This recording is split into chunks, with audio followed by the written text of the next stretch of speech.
Yes, my name is Liz Talbot Taylor.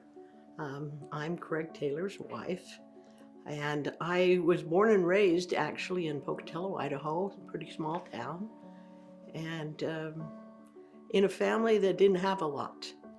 We um, we had two-bedroom home and five children all slept in the same room, two boys in one bed and three girls in the other bed.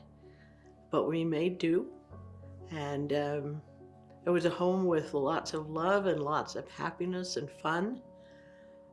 We talked about our yearly malt because only once a year did we get to go to a drive-in restaurant and get a milkshake or a malt. And we knew that that was something special. We didn't get to do it every day, but it was something that was kind of special to us, that with our situation, that was something that helped us feel like we had something to look forward to. That's a really interesting question. One of the big problems we had in our life as a couple is that we were not able to have children, and so we had to decide to make a different choice. And so we decided to apply for adoption, and that is the way that we got our family. Is that wonderful women that were in a kind of a troubling situation. Instead of aborting their babies, they had their babies and then they placed their babies with us to raise. We never met them when we received our child from them, but since then we have met three of our four children's birth mothers and one of their birth fathers. And that's just a way of looking at that when one door closes, there's another way.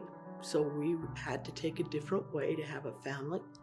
And that door has opened for us, that we have four wonderful children and now six great grandchildren that we're just so happy to have, and feel like opening that other door was the answer for us to help us through our major problem that we had as we were young and growing up.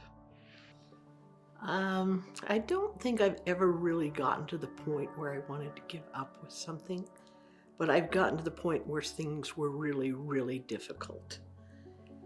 Even just recently, I have been trying to write a history book about my parents and our family.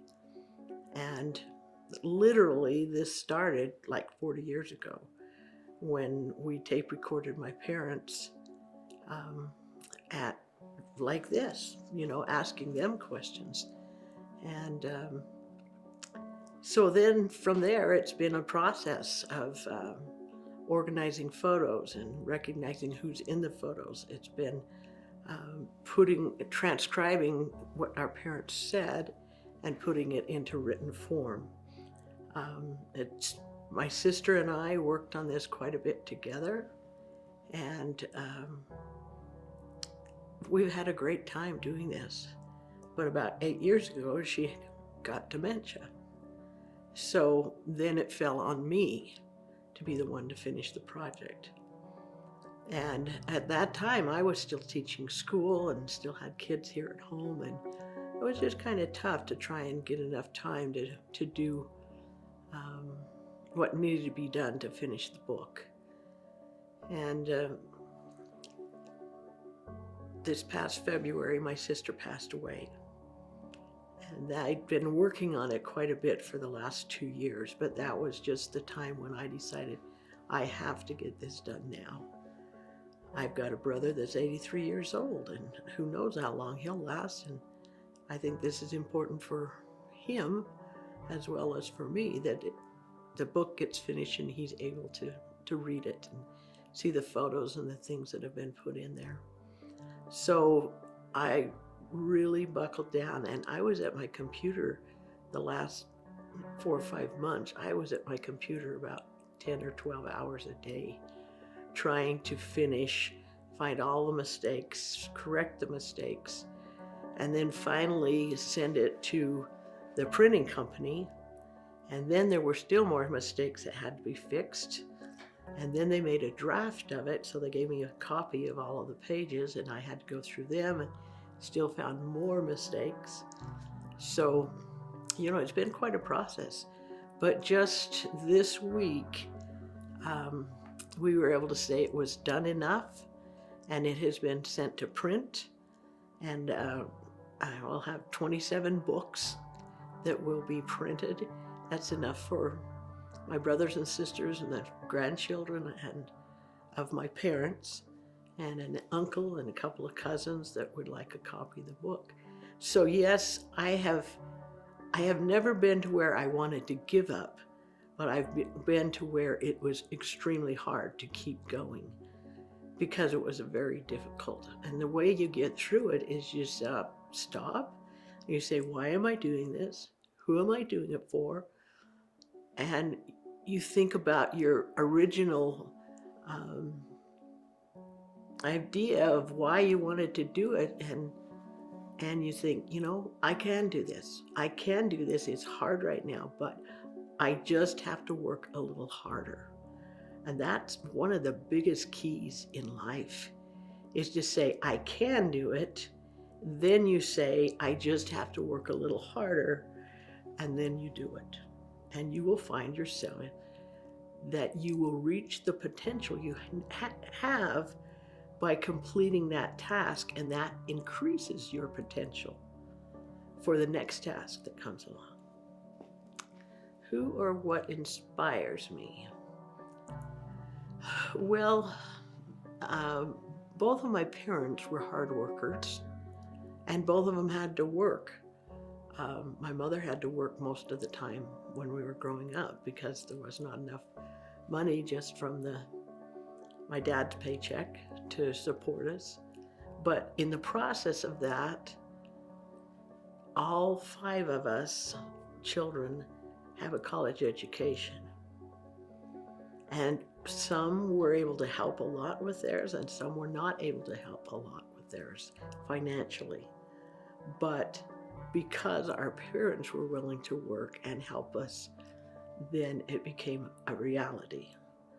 So their emphasis on hard work and reaching, trying to do better, etc., is one thing. Another one is my husband. He is the hardest worker I've ever met. I mean, he told you that he built our house. I did the things in the background, like I kept track of the financial stuff, and I had we had listed out together the schedule of what had to be done when and what had to be done before something else. So I had to keep track of those things, but he did most of the physical labor on building this home, which is a beautiful home. In fact, my father came one time before I guess it's probably soon after we moved in our home, and he was taking a nap in this room, and my husband came through the door and woke my dad up, and my dad said, I never in my life thought I would be able to sleep in a house like this. That was something great that was accomplished because of my husband's hard work and his willingness to work hard to achieve something, no matter how hard it got. And he's done the same thing with everything else, with building furniture for us, for building onto the house afterwards, for doing all the landscaping in our yard, all of those kinds of things. He's not afraid to work. That's what you have to learn, is you will only accomplish things if you're willing to do the work.